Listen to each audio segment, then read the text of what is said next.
Chair of the Climate Action Committee. I call this November 17th Climate Action Committee to order.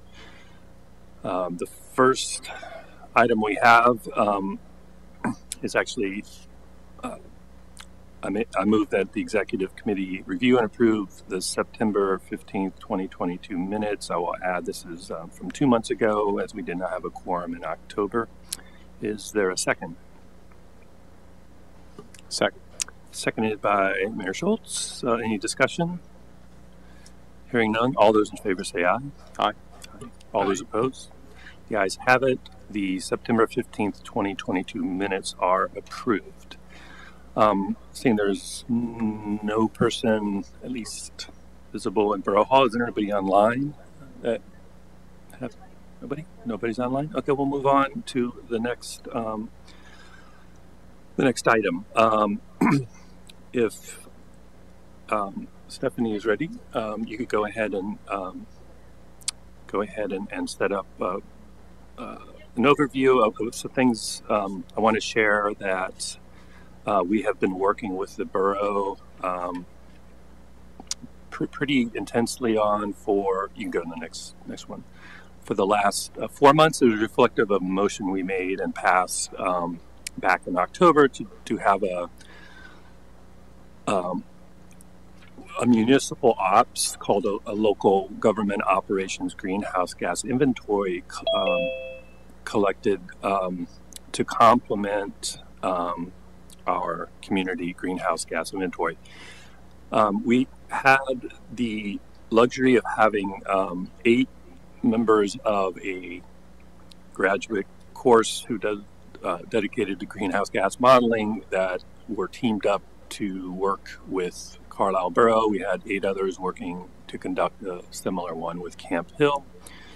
I appreciate all the work that borough staff did to get us the information. I think we learned a lot in terms of moving forward about how we might be able to collect the information, make it a little bit easier to interpret next time. But that's why we do these. And we'll probably look at doing this again, I would say, in 3 or 4 years. What you're looking at in these charts, we broke up just because of the number of clients we had, the number of students. We had the luxury of having 3 different teams independently taking the raw data that borough staff provided and using standard, what's called the greenhouse gas global protocol standards for determining what the emission factors are and corresponding assumptions to gather all scope 1 and 2 emissions and a portion of scope 3 emissions. We'll get back into that a little bit later. I just really want to highlight and draw your attention to the bottom line. The bottom cumulative results across the 3 teams, again, working independently. And you can see the greatest variation between 4,079 metric tons versus 4,332, which is sort of the bounds of the 2 groups. That comes to about a 1.5% difference based on independent sort of assessments, which is a good indicator that we know the sweet spot is pretty well. So I have another visual that kind of a little easier to assess the differences between scope 1, 2, and 3 emissions. You might note some deviations between what the groups came up with in the buildings and facilities area versus water and wastewater treatment. The majority of those differences is pretty simple. The community protocol authorizes you to allocate building emissions to a particular sector that is distinct from buildings and facilities if you want to. In our case, the only real relevant one was water and wastewater treatment. And so, as you see, two groups decided to allocate basically the building building energy usage emission results into that category. So that really that's the sort of most glaring differences between the 3 groups. But again, they all sort of come together when they're added. And you know, so aside from being a useful tool in terms of how to prioritize some of our efforts on the municipal side, and I may turn this over a little bit later to Jared, who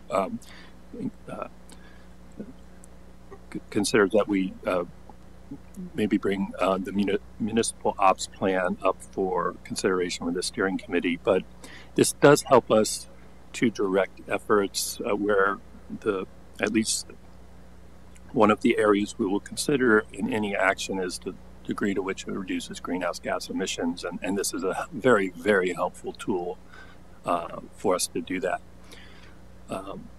Before we leave this slide, I think it's important to kind of put in perspective, and this is probably as good a time as any in consideration of the budget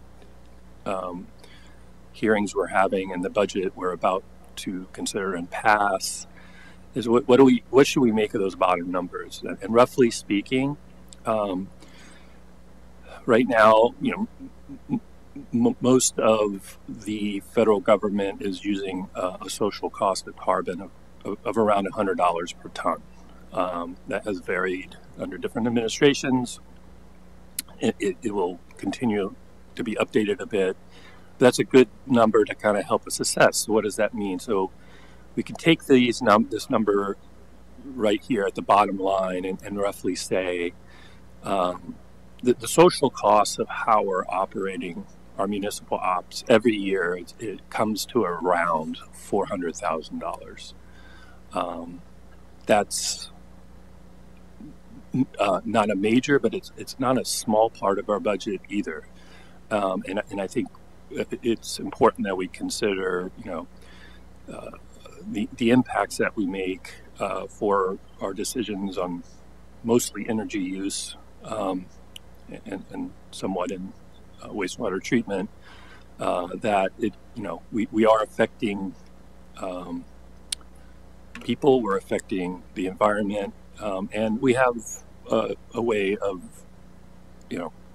quantifying that, and I think that's another important reason for doing that. So you can add two zeros to the bottom number, and that's about how much the cost is in our decisions of using energy. Next slide. So same thing, we're just looking at a little bit different. So how do the different sectors contribute? This is actually from Carlisle Group 3 of the previous slide. The water and wastewater treatment footprint is largely driven by the size of the buildings and largely driven by the energy demands for water treatment, and to a lesser extent to some of the wastewater treatment methods of nitrification, denitrification, and contributing mostly nitrous oxide as part of the natural process of treatment.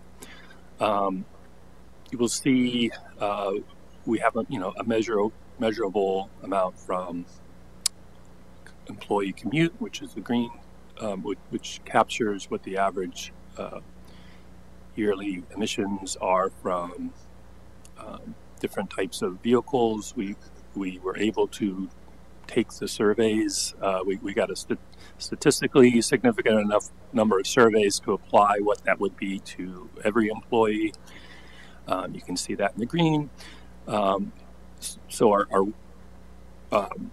we took an estimation of what the public sector's contribution was to our solid waste facilities. Basically, you can think of that as all the containers, how often we made assumptions about how full they were every time they got picked up. And we applied a Pennsylvania study as to what the types of materials were in a typical dumpster, and its impact of decay at a landfill. So it's kind of interesting. So it's safe to say our contributions from employees commuting every day and our contribution to solid waste is comparable, right? So the vehicle fleet, that includes both on-road and off-road contributions, and we broke those down into both Scope 1 and Scope 3 emissions because, as some of you know, we do provide a substantial amount of diesel and gasoline to our fire departments. Many of those vehicles we do not own, and you'll see how those Scope 1 and Scope 3 emissions break out. And so, and then the yellow, you can think of the yellow, gold, yeah, yellow, as being basically all of our buildings and facilities. And you think of that as like Stewart Community Center, this building, the police department, and probably about 10 or 12 other buildings, not including our water treatment and wastewater treatment buildings. And you can see that it's comparable to the emissions from all of our vehicle fleets. And I will just say, sort of highlighting, besides heating and warming pretty large buildings at the water and wastewater treatment facilities, it takes an awful amount of electricity to pump water around, and it's probably something maybe a lot of people aren't aware of, how much of our energy demand actually just comes from pumping water around. Next slide.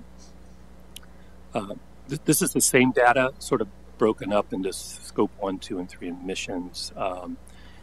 Scope 1 and 2 emissions are basically emissions that are a result of direct energy use within our boundaries. And the difference is simple, that Scope 2 is just the energy use from electricity, which, as you probably know, isn't actually emitted in our boundaries, but we're still singularly responsible for it, which is why it's separated from Scope 1. As I sort of indicated before, the big purple contribution is all the electricity we use at our water and wastewater treatment facilities, and it's a big demand. The Scope 1 emissions would include some of our that would be burning natural gas for space heating, right, on site, and for keeping hot water hot, or water heaters hot. And so, because those emissions are actually occurring on site and not at a generating facility, they're considered Scope 1. And then obviously all of the vehicles we own and operate are Scope 1, and then you see the little orange Scope 3 vehicle fleet would be all the fuel we're providing our fire department. Employee commuting, since it's not burned right mostly within our geographic territory, employee commute emissions are considered Scope 3 as well. Those are the highlights. You can dig in a little bit deeper if you want, but next slide. Before going on, any questions? Kind of what? Is there just like this? I don't know if this is necessary, but I'm curious if there's a breakdown of just the wastewater treatment, like versus like what's electricity, what's like NO2. Yeah, we do have there are independent record. There are, yeah. That up later. Yeah, we can make those available. So the kind of breaking from that, the next step that the class is going to take is to make for each of those sectors up to 3 actions, including sort of any grants, subsidies, ordinance considerations, and implementation considerations that they would encourage the municipal, the borough to consider to reduce emissions. And I gave them basically a target, since we don't have a specific target overall for municipal reductions, I did give them a theoretical reduction of what would it take to reduce our current municipal emissions by 30% by 2030, and I use the 30 with the understanding that we've reduced by about 20% since 2005 our emissions. So if you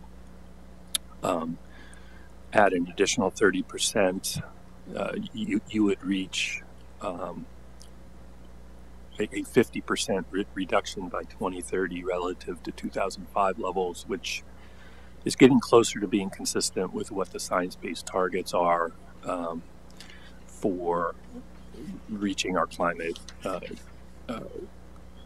goals of, or at least the IPCC's recommended need to go to net zero by 2050. So being a proxy, the municipal being a proxy for the incremental target of being 50% reduced by 2050, which is what the IPCC recommends. It was a good target for somebody looking at this to assess. And so in a month, I should be able to have aggregated those. And I think there'll be some really good ideas, Jared, for you to consider as you're building out your plan. I think they'll have a lot of references and things to consider to build out a solid, defendable plan. So I will share that maybe by the next meeting, if I can get through all that. The next few minutes, I simply wanted to kind of give all of our members just an assessment of just the tremendous assistance, I should say. You might have heard that the Inflation Reduction Act was a generational approach to dealing with an environmental challenge, and I think there's pretty good merit to that statement. We're in a situation, I would say, the window for the next 10 years is quite robust in facilitating a major energy transition, and I just wanted to kind of highlight some of the tools that are in the Inflation Reduction Act that will help us achieve our targets. Can you go to the first back one? Yeah, sorry. So in I tried to break these up into sort of sectors as much as possible. So the first one is for clean vehicles. There's $1 billion to focus on clean heavy-duty vehicles. This is specifically Inflation Reduction Act. I did have a couple of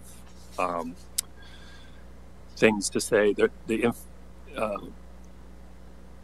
Infrastructure Investment and Jobs Act, Bipartisan Infrastructure Act, had some separate targets for school buses that were actually one of the first allocations in that bill, and apparently almost all of that has been applied for. But there's a separate $1 billion in heavy-duty vehicles in the IRA. There's a clean, many of you probably heard of the credits for clean vehicles.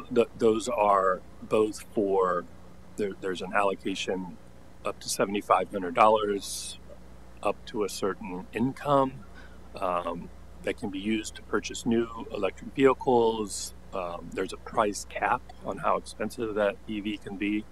So the intention is for low and medium income people and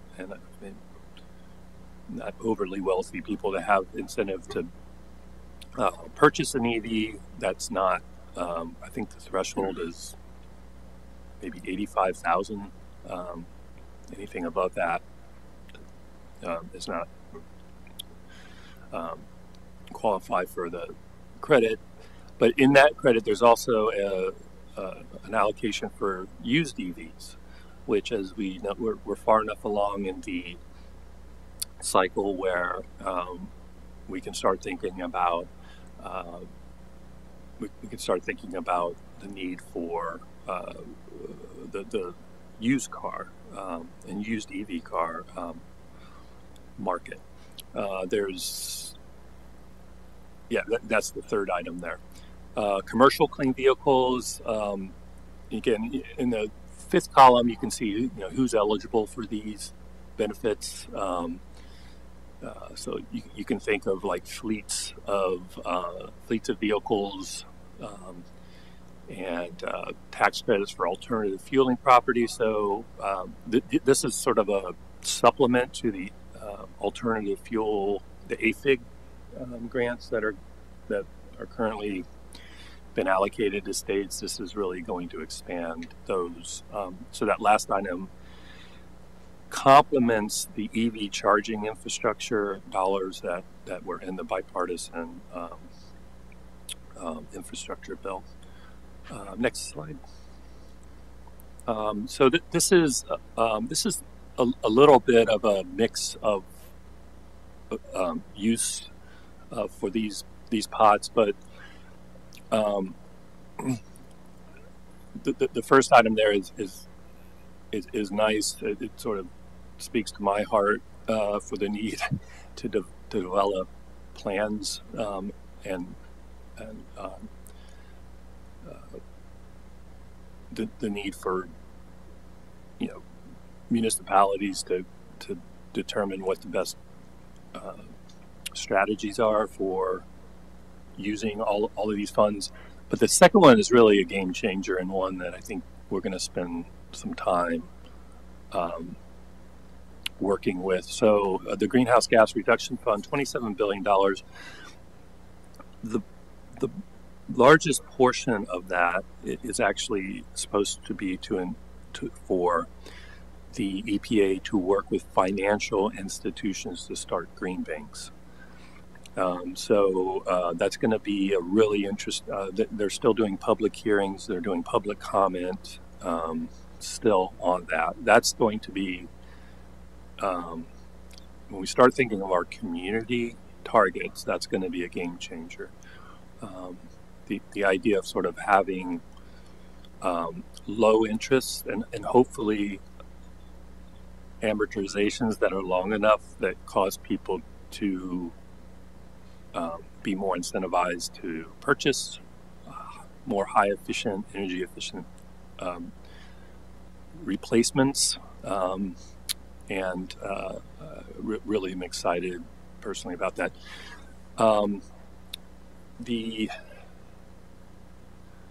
There's a couple things with block grants I really wanted to get on our radar. Is there's a carve out for environmental and climate justice block grants. I don't know what the formulas are going to be for that.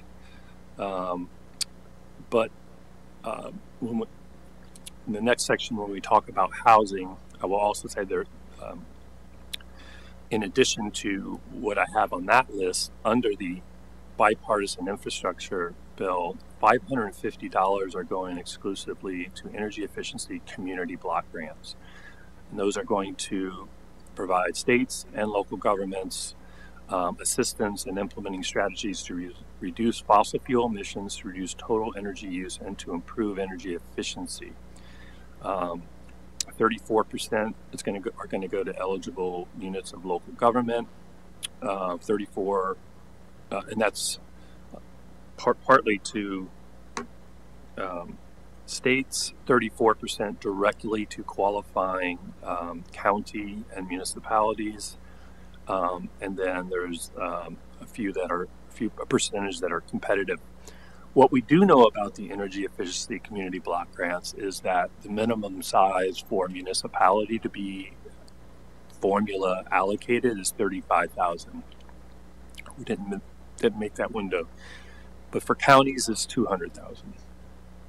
Cumberland is just over that, so I do think it is imperative that we probably start a conversation with the county just to see. I think this is the time we probably need to be working on a strategy about what the best approach would be to allocate those funds within the county level. I think we can think about two important things like locations, and then what would we be considering the most effective use, whether that being, HVAC replacements, insulation, weatherization. There's a whole host of things that are worthy of considering. But given all the multifamily housing that we have here, and that we do qualify pretty much, I would expect for the max amount we would be entitled with a county of just over 200,000. We need to be engaged with that. And so the bottom two are probably, in terms of, I would say, moving markets and really moving industry forward. I think you all are probably heard, it's the 10-year stabilization of what used to be, the production tax credit and the investment tax credit that were targeted specifically to wind and solar specifically have now really been opened up to any type of clean energy, including battery storage, even like small wind turbines. There's just there's basically any type of clean energy that is commercially available would, including batteries, can now qualify for under one of these two provisions. And this is all part of the tax code, but there is a baseline of 30%. There's a baseline of 30% tax credit, and those can actually be extended depending on whether you're doing building additions on brownfields. It's an extra 10% reduction, and there's actually an added 10% if it's in a low medium income area. So potentially, if you cited something in the right place, you could get a 50% tax credit on that upfront capital cost. The reason we should particularly pay attention to this, these credits have been around, but up until this point, nonprofits or any entity like a municipality that doesn't pay federal tax was not eligible for these incentives, which made it almost did provide incentive for any type of ownership. If there was going to be taking advantage of it, it was doing a PPA, a power purchase agreement, or somehow benefiting from a private entity's ability to collect the federal tax credit. But it's different. Basically, under what's called a direct payment program, every organization, nonprofit, municipality is eligible for the same 30% reduction in those clean electricity upgrades. Next slide. So there's plenty of specific programs for improving building. This really should say buildings, but a lot of residential, it's call it housing, but this is also targeted to commercial entities. And again, you can see which ones are actually where municipalities could be credited with those either credits or grants. So the residential clean energy tax credit, I think, is going to be a fundamentally transformative, coupled with the energy efficiency tax credit. It will provide up to $7,500 for a household, as long as their income is not above a certain level, for installation of like high energy efficient heat pump. Um, I updated our 1895 houses HVAC system with a highly energy efficient heat pump, and I got a $500 incentive for that, and I'm still glad I did it. I'm still better off over the lifetime of that heat pump having made it. But now it's gone from $500 to $7,500 for the same type of technology. And again, I think the important thing is that's going to be a multi-year incentive, so it gives us some time to educate and maybe even share some data locally about the benefits that these systems have in reducing energy costs. Next slide. Oh, that it? Okay. Yeah. Thanks for indulging that. When we're talking almost $500 billion dedicated to a specific sector, it's something that doesn't come along very often. Researchers have estimated that the IRA and IIJA alone will probably get us to about 40% reductions in greenhouse gas emissions relative to 2005. That's not quite where the IPCC says we need to be by 2030. We really need to be 50%. But that gets us on a trajectory that is much more palatable and makes it a little bit more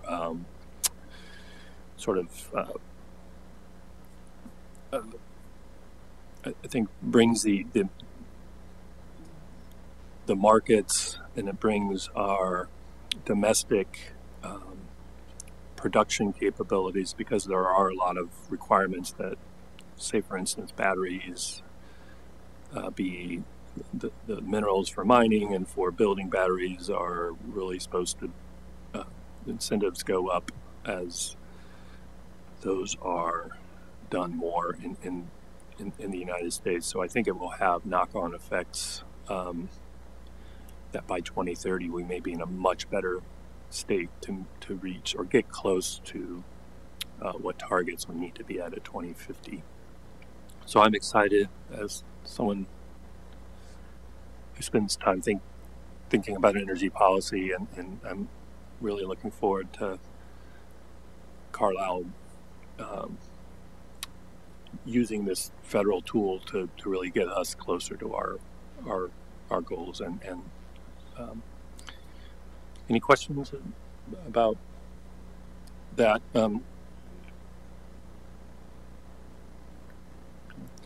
Thanks for listening to that. I don't think we're going to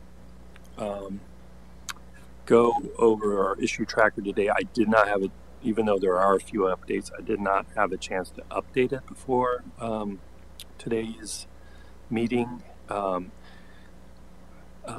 Is Tamala with us? Okay. Hey, Tamala, how you doing?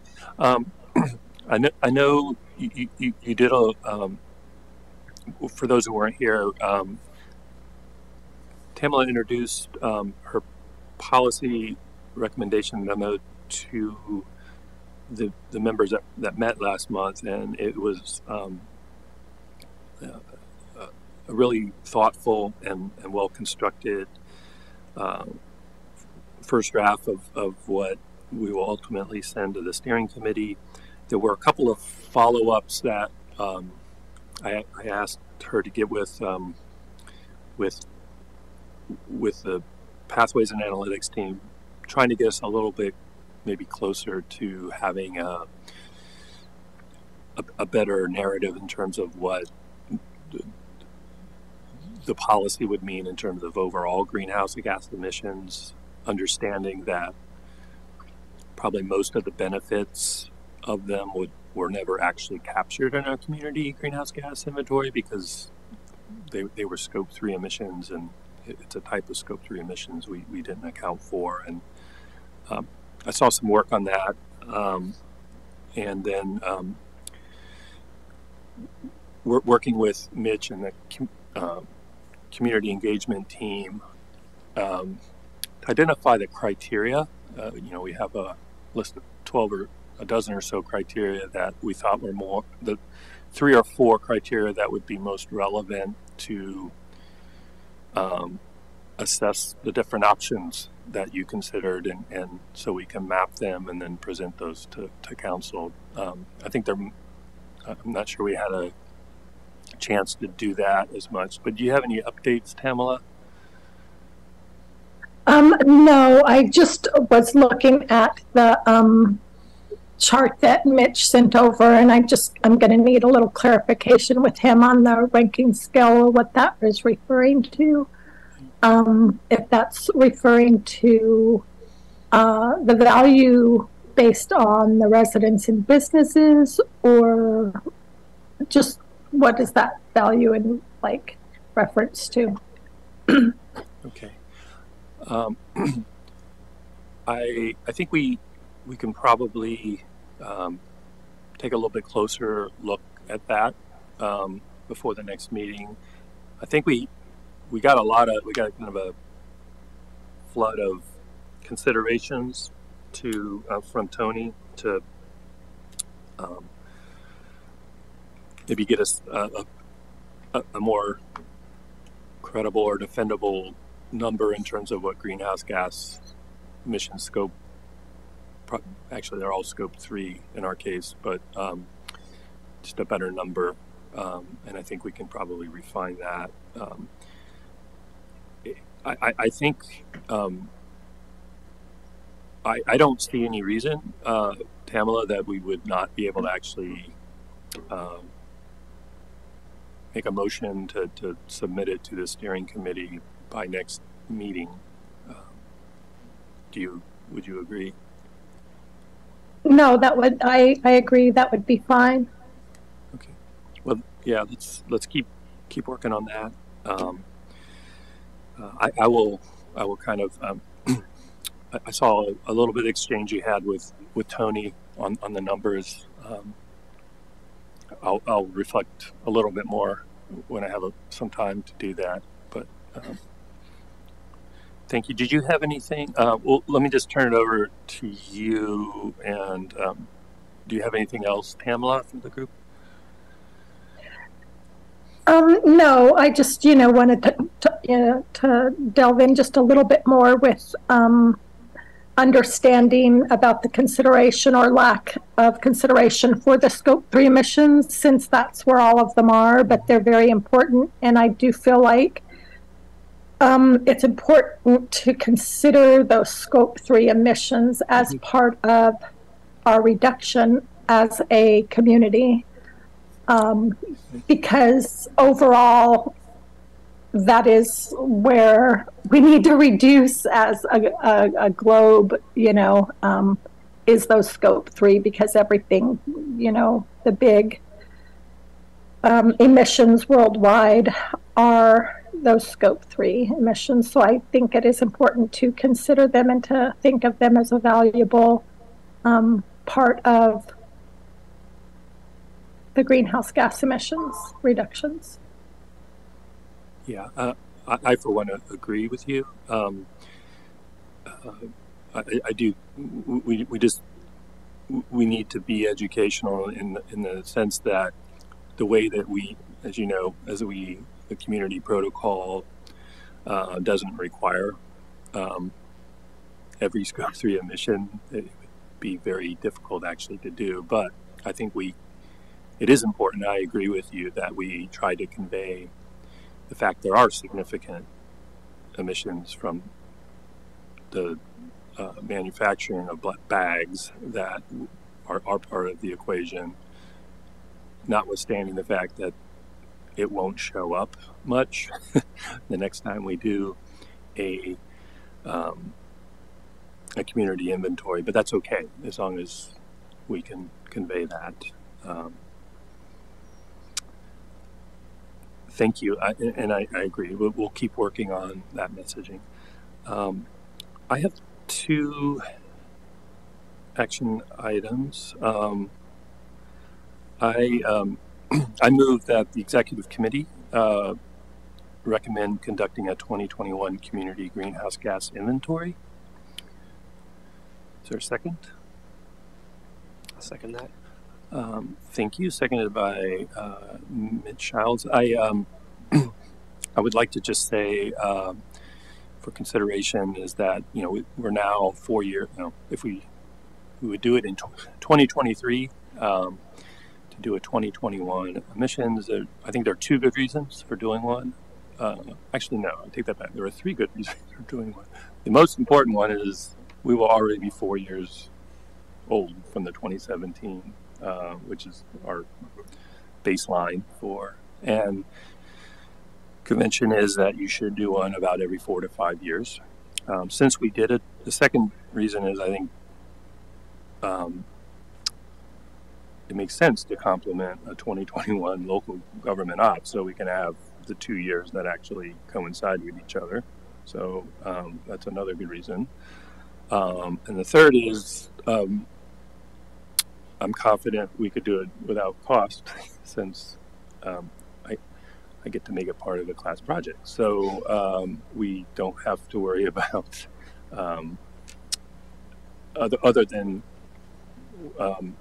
working with the utility companies to get that data. So any other discussion worthy before we vote on this item? My only concern, so we're 2021 versus, okay. My only concern would be any maybe lingering impacts of the pandemic on the inventory. Right. But yep. I think as long as we note that, then I think that's definitely a fair consideration. We will be able to have the same year for government and community, which I think might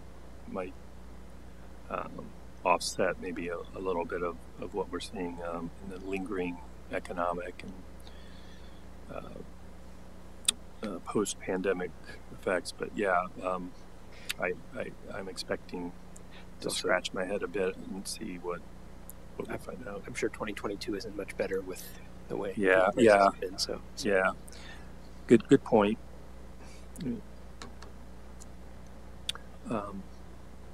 It should be less impact, Jared, than the current. Actually, would be less impact to the borough in terms of data collection than this one, since we're mostly relying on utility information. So I don't think you need to be too concerned. So if there are no other questions, all those in favor say aye. Aye. All those opposed? The ayes have it. The Climate Action Committee will take on the conduct of a 2021 community greenhouse gas inventory. And I will just add that will probably not commence until next fall, but it is good to have it on the record. I will also, it's not on our agenda, but if I would like to consider that, or I move that we provide the Climate Action Steering Commission a municipal operations plan recommendation. Is there a second? I'll second that. Seconded by Mitch Childs. I have brought this up in previous meetings. I think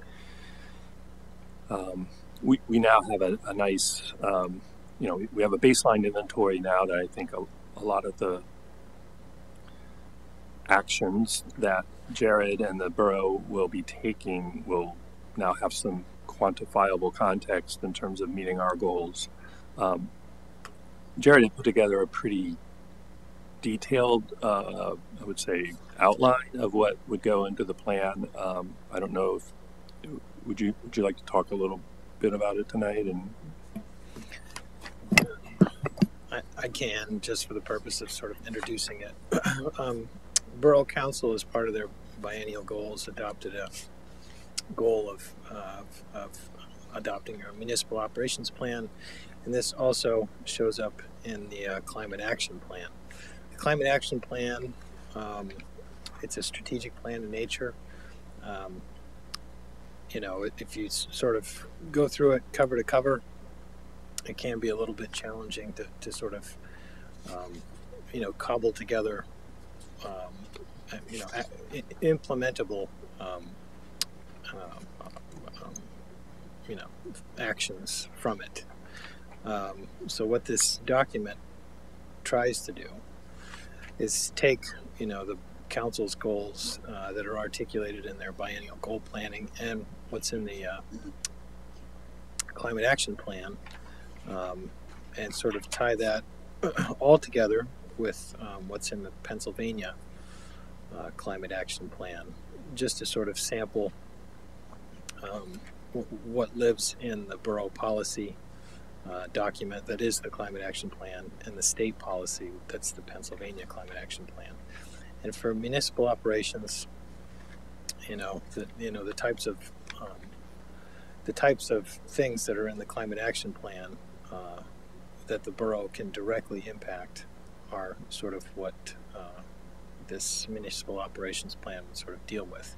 So everything to do with carbon emissions that the borough produces would sort of show up in the municipal operations plan, and there would be sort of items to consider to reduce those climate emissions. And so I've got a little 4-page memo explaining how we'd go about adopting such a plan, and I had hoped that it would be considered by the steering committee. They would have a chance to sort of give some comments, and those would be directed back to the Climate Action Committee. That's about it. yeah, thanks. A lot of good thoughts here. I'm hoping the product I will send your way next month. We have 8 students spending a little bit of time based on our inventory and on some thoughtful strategies that might be helpful. The one, any other reflections on the one area I'm curious about how you might want to best approach it. Obviously, strict municipal ops reductions are pretty straightforward, and I think you've addressed them pretty cleanly here. So some of them are explicitly in our Climate Action Plan, and then you've included a few other ones that actually I might expect would grow a little bit. But in the intersection between what municipal ops does and meeting our community goals, have you thought about strategies about where best to document and locate strategies that say, for instance, would improve and reduce energy intensity in certain areas of the borough through different zoning and ordinance sorts of things? So there are sort of planning functions that will help us meet community goals that are not necessarily, well, not even necessarily, they're not going to be captured in emissions that come from the municipality. And is your vision that those are best addressed in a different area, and that this document is really intended to be for municipal reductions only? That's correct. Yeah. This is exactly how you'd sort of consider it intuitively. It's only municipal operations. Yeah. So zoning would sort of be beyond the scope of what we can do directly. Zoning is sort of the foundation for other people to do things. It's sort of our framework for what we think is allowable within your neighborhood. This is exactly what we can do through purchases and operations as a borough. Okay. Any other comments? I made a motion. It was seconded. All those in favor of having this submitted to the steering committee, say aye. I guess I do have a few questions. Is there like a possibility to move some of these dates forward in the timeline? I mean, I'm looking at some of them and they're a little, particularly I think if these are just pertaining to the borough, that some of them we might want to think of ourselves as like trying to set an example for the rest of the community rather than just sort of following the timeline that's been set forth by the IPCC for the entire world, right? Because we're kind of like sort of saying that like Carlisle is kind of on the same level as I would think that we'd kind of hold ourselves to a slightly better standard, but yeah, I don't know. So just quickly, the only date that staff offered that deviates from the climate action plan is the adoption date, which is January 2024. Everything else that you see in here was already adopted by council in the plan. Okay.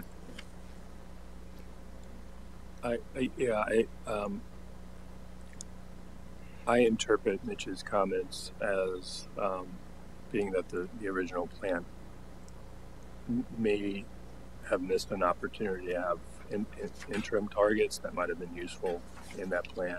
And I don't, although I agree with Mitch's assessment that having the first and only target be in 2050 is maybe not, even for a planner like yourself, is not particularly helpful. And, as much as I hope you stay here forever, Jared, I don't know if you're going to be here in 2015 to have ownership of that. And I don't think there's anything in our moving forward with a plan, because it's going to come back here, right? I guess there's anything that says we would not recommend I'm fine an interim target. Yeah, I'm fine with moving this forward. I just sort of want to make sure that there's like an opportunity to sort of, since we're going to be reassessing the inventories, to also think about, in light of the Inflation Reduction Act, I think we were sort of, a lot of these plans were generated before the passing of that, and it sort of allows us to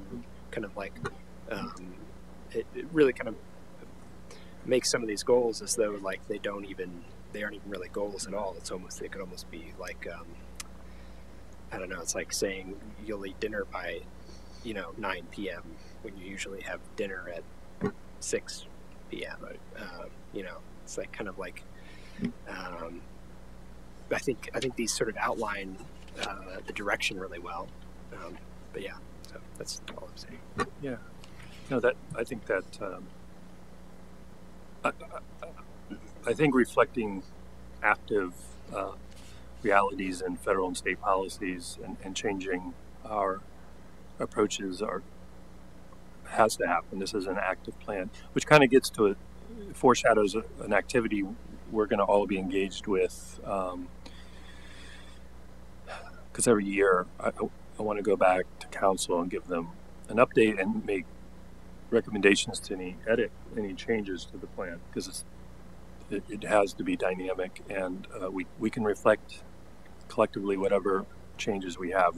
We should not.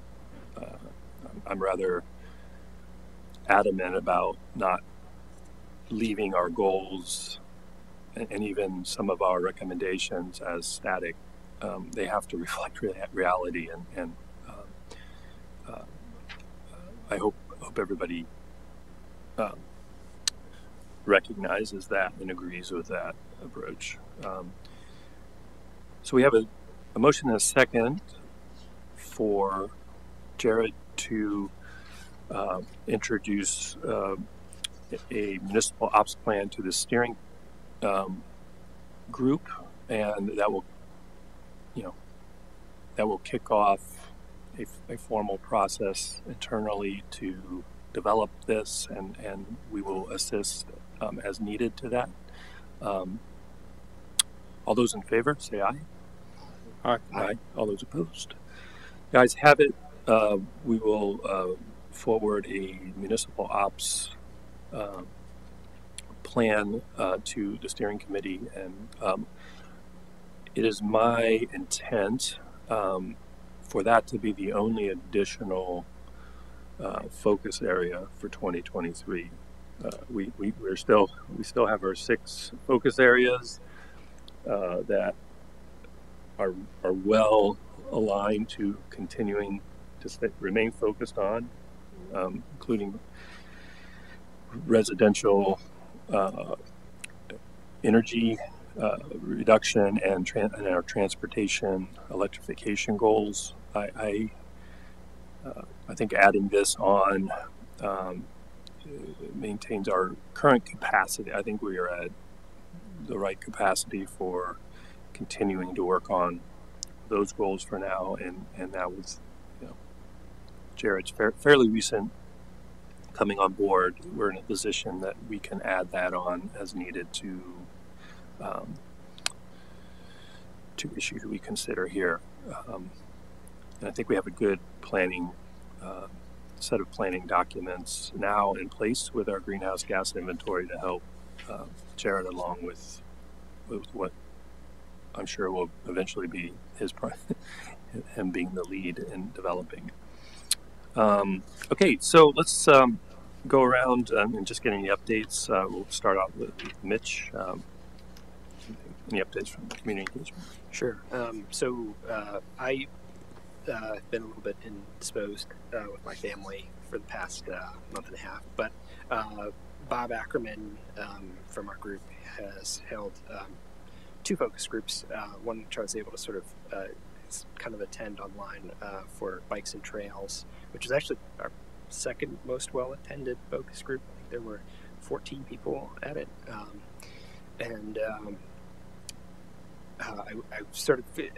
I'm going to wait for the notes from him because my Zoom connection was pretty poor, so I could hardly hear everybody talking in it. We also tried to hold a focus group with the Chamber of Commerce that was pretty poorly attended, but we did have some interaction with Allen Distribution at the focus group. Just sort of kind of talked a little bit about what their sort of plans are and how they're viewing climate change and addressing it through their business operations. So that's really all we have for now. Also, I should mention there is we just released our mini grant application. I'll need to send that to the borough just to try and distribute it. We need to kind of like get it out as widely as possible. Our deadline is December 12th for submission, so it's kind of coming up. I'll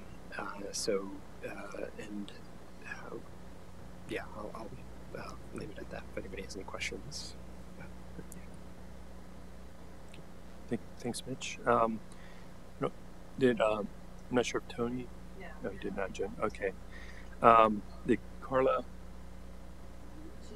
She's not. Okay. Over to our transportation task force. Dave, I know you guys are really doing a lot, so love to get an update.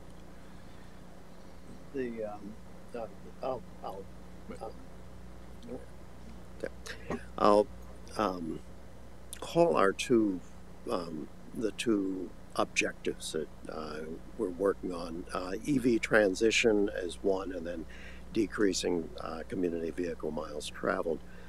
Regarding the EV transition, based on communications with the borough manager and of course this action that we just took on the municipal operations plan, the borough seems to be, with the borough and the transportation task force seem to be running in parallel points of view, let's say, regarding both vehicle transition, vehicles owned by the borough transition to electric, and the borough installing electric vehicles supply equipment charging stations.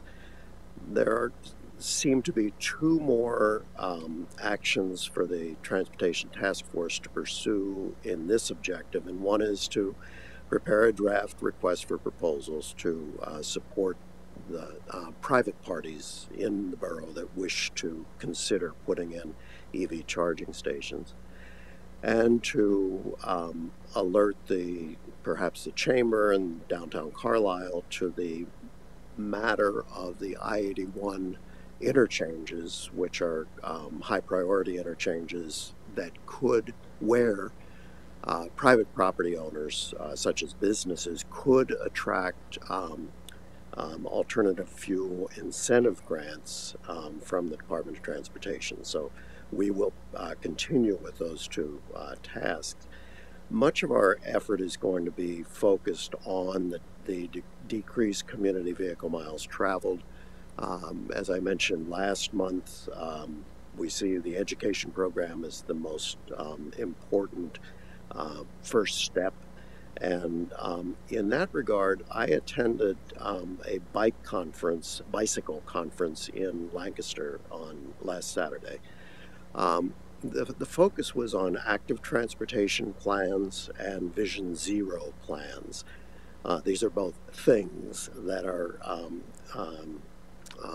actually funded by different grant programs. Lancaster, working with the Lancaster County Regional Planning Commission, and Bethlehem, working with the Lehigh Valley Regional Planning Commission, both of them MPOs for their areas, have brought descriptions of their activities. Lancaster in particular is pretty far along in both their active transportation plan implementation and their Vision Zero plan implementation. And there appears to be a significant amount of material that we could adopt into an education program here in Carlisle. So I will be, the Transportation Task Force will be working on getting a program draft to present to the borough so that it can go through the appropriate reviews and then get into the various means of informing and engaging the community. I think that sums it up, unless you have questions. No, thanks. Oh, go ahead, Mitch. I do have a question, but I mean, it can also wait till after the meeting. I guess I was kind of curious, like, because this kind of question has come up at a few, and maybe this isn't the appropriate forum for it, but what is the difference between, I guess, like, where does the borough's jurisdiction lie in terms of like traffic and roads? Because I know that some of the roads are state roads. I don't know if any are county roads within the borough. None are county roads. Okay. Like, I guess I'm curious, like, what, because it's sort of not really clear, like, what the borough even has sort of control over with the roads in Carlisle, if there's. It's an interesting question, and it was discussed at length by both the Philadelphia Bicycle Club president, who was at the Saturday conference, and by various members of the Lancaster City management. Obviously, the state numbered routes require PennDOT approval of any kind of changes, such as speed limits or other bike lanes, that sort of thing. And I find also that our intersecting streets, like East Street, crosses a numbered state route. So making changes that would affect the, let's call it the activity at the intersection between a borough-owned street and a state numbered road would be subject to PennDOT approval.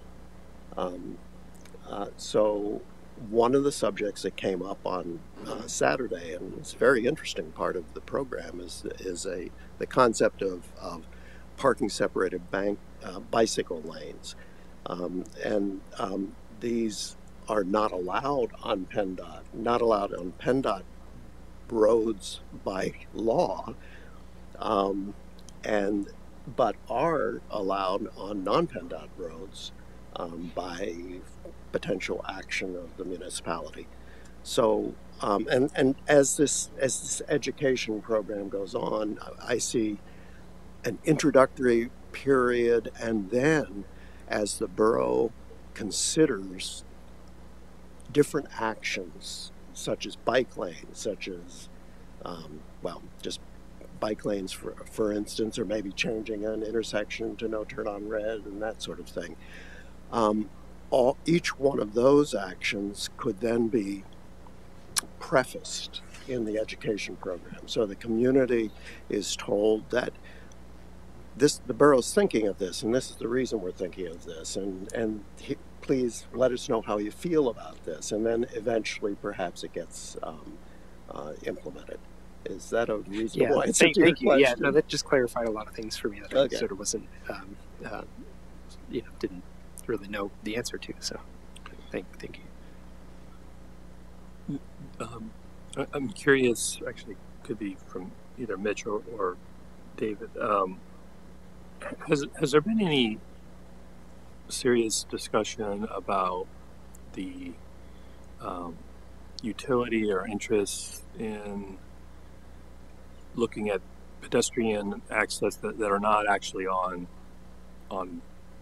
any type of state or borough street that could take advantage of an easement, and I just think of the railroad tracks, right? There's a whole array of adjacent property owners that are off the rail that could potentially over a long-term plan connect through the entire town, and the railroads traces a really convenient pathway through the borough that would have the inherent benefit of being dedicated and safer. But has that come up with anybody as being potentially worth even looking at?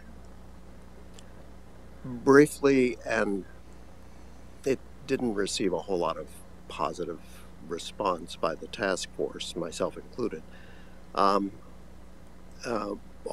However, the idea of the alleys, the avenues, serving as bicycle pathways is something that we talked about at considerable length and would perhaps become part of the education and then gradually implementation program. For instance, if there comes to be this is just an idea of mine, but we have talked about it at the task force, no passing a bicyclist in an alley on an avenue kind of a thing, so that the cars that the drivers that decide to use the alleys have to be satisfied with 8 or 10 miles an hour. That kind of thing. Okay. Yes, we're sort of talking about that. Okay. The railroad right-of-way just seems overly fraught with issues. The first one being Norfolk Southern. Yeah. And it's a little hard to imagine Norfolk and Southern saying, "Oh yeah, well we're fine with the idea of bicycles along our tracks." Yeah, I know I spent a minimal amount of time looking at properties that were not part of Norfolk Southern's right of way or ownership, that either were undeveloped under public and private ownership that would not require us to actually procure any property from them, but the sort of underdevelopment of private property adjacent to that does seem, for instance, I know PPL owns part of undeveloped area that is adjacent to there, a pretty large portion that, I mean, we potentially could procure from them, but I guess removing the constraints of having to depend on procuring Norfolk Southern property. If there are other reasons that doesn't seem worthwhile, then that's fine. I just I don't think that should be viewed as the primary constraint, because I think if there was deep interest in developing that, I think that is not necessarily unachievable. But it's that's it's somewhat like an east-west corridor, not although it's slanted across. Yeah, right. We're kind of looking at the alleys and controlled crossings of Hanover Street, Mhm. rather than to give a more direct east-west transit. But again, Yeah. everything depends on educating, Sure. communicating, engaging, and eventually implementing. Right. I mean, and just access to businesses too, right? I mean, if we can build a safe corridor that bikers want to be on, but they're adjacent to businesses, that's favorable too, as opposed to a quiet little lane through town, Yeah. which is nice for other reasons. But okay, thanks for that update. Any other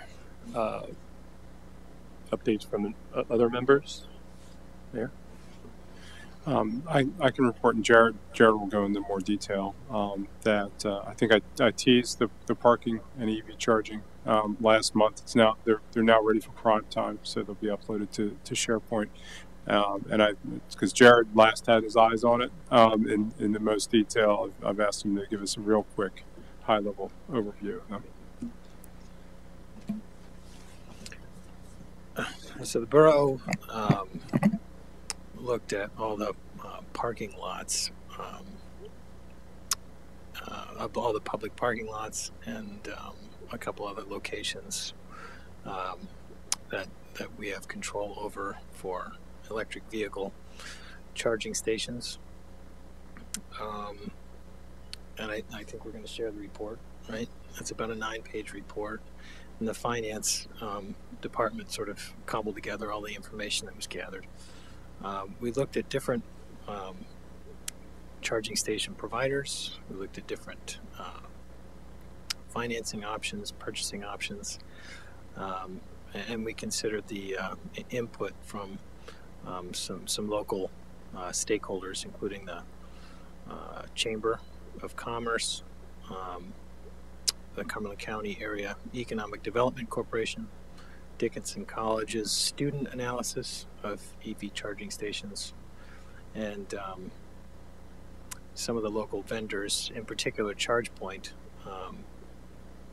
through their representative Diane Rice, came down and met with the borough staff, and we sort of walked to some different places in the downtown to consider the feasibility of charging stations, and sort of from ChargePoint, from their perspective, what probably would be their recommendation. With all things considered, the staff sort of landed on the Pomfret Street parking garage, and sort of installing 2 charging stations that would serve 4 parking stalls.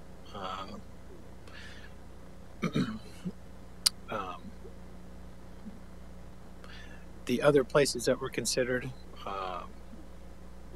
basically the memo, and you'll read it, advises maybe considering some underutilized spaces for future charging stations in future years, but again recommends the parking garage as the first-year pilot.